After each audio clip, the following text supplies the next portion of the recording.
Mohon perhatian, pintu teater satu susah dibuka. Bagi para penonton yang telah memiliki tiket, silakan masuk melalui jendela.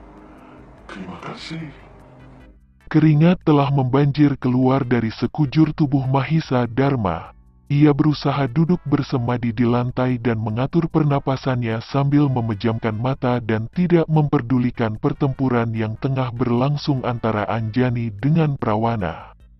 Prawana yang melihat keadaan Mahisa Dharma, jadi berpikir, aku tidak boleh terlalu lama melayani gadis ini, aku harus cepat-cepat menundukkannya, agar dapat menolongi bocah itu.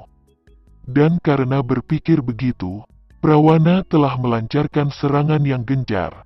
Telah mendesak Anjani, gadis binal itu jadi terdesak juga. Dia sibuk sekali mengelakkan diri dari setiap serangan Prawana, malah sekarang ia sudah tidak memiliki kesempatan sama sekali untuk balas menyerang.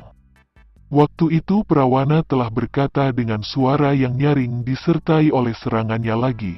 Kau seorang gadis yang tidak tahu malu, mengapa kau mengganggu pemuda seperti dia yang ingin dihancurkan hidupnya?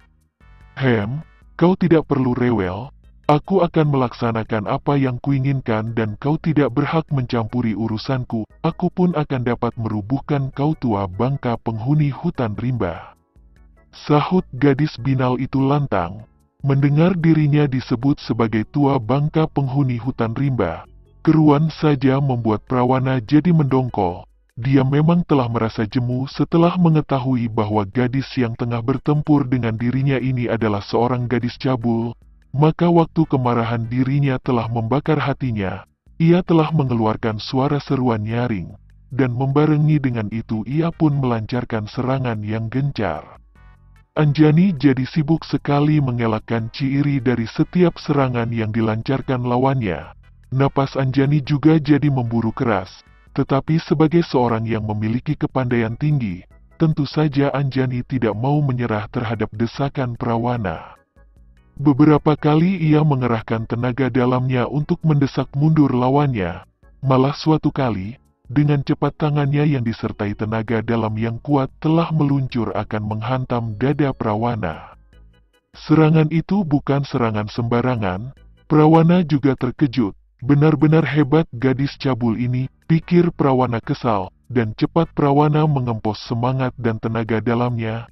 Ia telah menangkis serangan lawannya dengan kekerasan.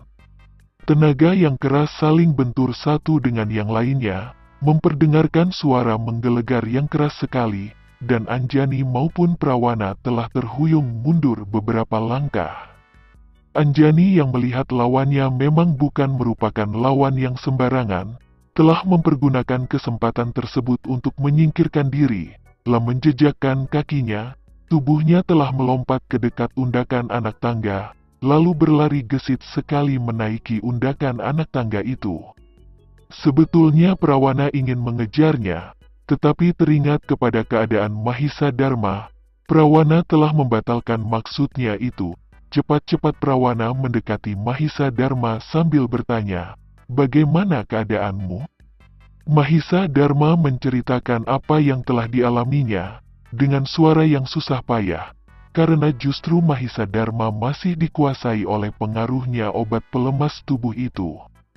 Tetapi dengan menceritakan apa yang telah dialaminya itu, membuat Prawana jadi bisa menentukan dengan cara bagaimana ia harus menolongi pemuda ini terlepas dari pengaruh obat pelemas ototnya Anjani. Sayang sekali aku tidak memiliki obat penawarnya, tetapi biarlah, aku akan menotokmu tidur selama 1 hari, tentu pengaruh obat itu akan lenyap sendirinya. Dan setelah berkata begitu, Prawana telah menggerakkan tangan kanannya menotok jalan darah yang bernama kuda terbang di iga Mahisa Dharma. Ketika itu juga tubuh Mahisa Dharma telah terkulai rubuh di atas lantai. Dan ia telah tertotok tidur. Dengan cara demikian, obat pelemas yang sedang bekerja di tubuh si pemuda tidak memiliki arti apa-apa lagi dan tidak terlalu menyiksa Mahisa Dharma. Sedangkan Prawana dengan sabar menantikan di sisi si pemuda, untuk menunggui sampai nanti si pemuda telah tersadar dari pingsannya, ketika Mahisa Dharma telah tersadar dari pingsannya, pertama-tama yang dilihatnya waktu ia membuka kelopak matanya adalah Prawana yang tengah mengawasi padanya. "Apakah kau sudah tidak merasakan pengaruhnya obat pelemas itu?" Begitu pertanyaan yang diajukan Prawana ketika mengetahui Mahisa Dharma telah tersadar dari pingsannya. Mahisa Dharma berusaha untuk duduk, tubuhnya lemas sekali, mengempos semangatnya dan merasakan napasnya itu berjalan iurus. "Tidak, Paman," katanya kemudian. "Dan, tampaknya pengaruh obat itu telah sirna." "Bagus," kata Prawana, "maka di lain waktu kau harus berlaku lebih hati-hati lagi. Jangan sampai terjatuh ke dalam pancingan seorang gadis cabul seperti gadis tadi," kata Prawana geleng-gelengkan kepalanya. Mahisa Dharma menganggukkan kepalanya. "Untung saja Paman datang tepat pada waktunya, sehingga aku tidak sampai diperkosa oleh gadis cabul itu," kata Mahisa Dharma mengurut-urut dadahnya. Mendengar perkataan Mahisa Dharma, Prawana jadi tertawa keras. "Lucu sekali," katanya. "Justru biasanya yang memperkosa adalah pria yang memperkosa seorang gadis. Tetapi sekarang rupanya dunia mau terbalik dan edan. Justru gadis yang ingin memperkosa seorang pemuda." Dan setelah berkata begitu, Prawana tertawa bergelak-gelak dengan suara yang keras. Muka Mahisa Dharma berubah merah karena dia merasa malu bukan main. "Tetapi yang terpenting kau belum diperkosanya, bukan?" tanya Prawana lagi. Mahisa Dharma menggeleng dengan perasaan malu. "Belum, Paman," jawab Mahisa Dharma malu-malu.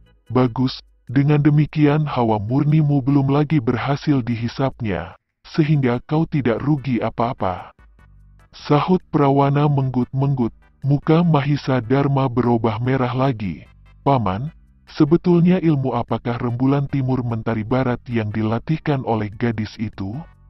tanya Mahisa Dharma penasaran. "Itulah ilmu sesat. Memang sejak dulu sering kudengar banyak gadis yang mempelajari ilmu itu. Yang terpenting sekali mereka bukan menghendaki memiliki kepandaian yang tinggi, tetapi justru jika mereka berhasil mempelajari dengan sempurna ilmu rembulan mentari tersebut, berarti mereka akan dapat mempertahankan kecantikan tubuh mereka, yang akan tetap awet muda. Namun ilmu itu merupakan ilmu sesat," jawab Prawana senyum-senyum. "Benar Paman. Menurut pengakuannya, gadis tadi telah berusia 80 tahun. Ucap Mahisa Dharma. "Hebat," berkata Prawana tertawa.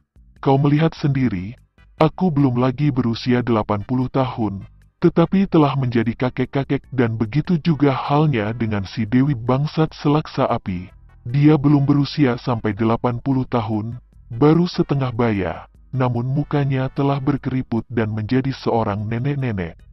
Tetapi gadis tadi, yang wajahnya begitu mulus dan cantik, dengan bentuk tubuhnya yang masih padat ketat berisi montok sekali, telah berusia 80 tahun. Bukankah itu merupakan suatu hal yang sangat menakjubkan sekali?" ujar Prawana menjelaskan pada Mahisa Dharma yang masih anak bawang ini. Mahisa Dharma sendiri menghela napas. Ia tidak mengerti bahwa di dalam dunia ini bisa terdapat semacam ilmu sesat seperti rembulan timur mentari barat, yang bisa membuat orang awet muda. Namun semakin dipikir, Mahisa Dharma jadi ngeri sendirinya, karena ia teringat ilmu semacam itu justru membutuhkan sari keperjakaan puluhan orang pemuda, yang disedot dari sumbernya sampai kempot-kempot.